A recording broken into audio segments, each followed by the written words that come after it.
حضرت عبداللہ بن مسعود رضی اللہ تعالیٰ عنہ بڑی زبردست چیز بیان فرمائی. کہا سال تو نبی، میں نے نبی علیہ الصلوۃ والسلام سے سوال کیا ای العمل احب الی اللہ، ای العمل، عمل کون سا، کردار مطلب اللہ کو پسندیدہ ترین ہے کون سا عمل؟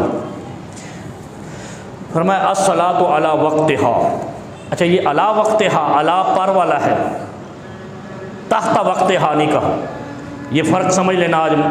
اور یہ آپ کے اوپر ہمارا قرض ہے، کیونکہ ہماری مسجد میں جمعہ پڑھنے والے پورے کراچی کے مختلف علاقوں کے لوگ ہیں، ان کی اپنی اپنی مسجدیں محلوں کی.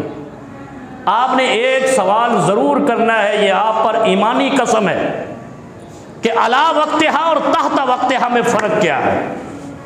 مسئلہ واضح ہو جائے گا. علی وقتہا کا مطلب ہے وقت ہوتے ہی، تحت وقتہا کا مطلب ہے کہ وقت کے دوران. وقت کب سے ہوتا ہے؟ ظہر کا 12:30 سے تقریباً شروع ہو جاتا ہے، 12:30 35 40 جو بھی آپ ادھر لکھا ہوگا. اور کب تک جاتا ہے؟ عصر کا وقت داخل ہونے تک. ایسے ہی ہے.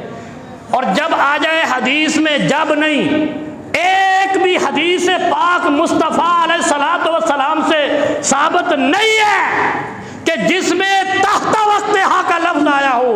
ہر حدیث میں علی وقتہا، علی وقتہا، علی وقتہا.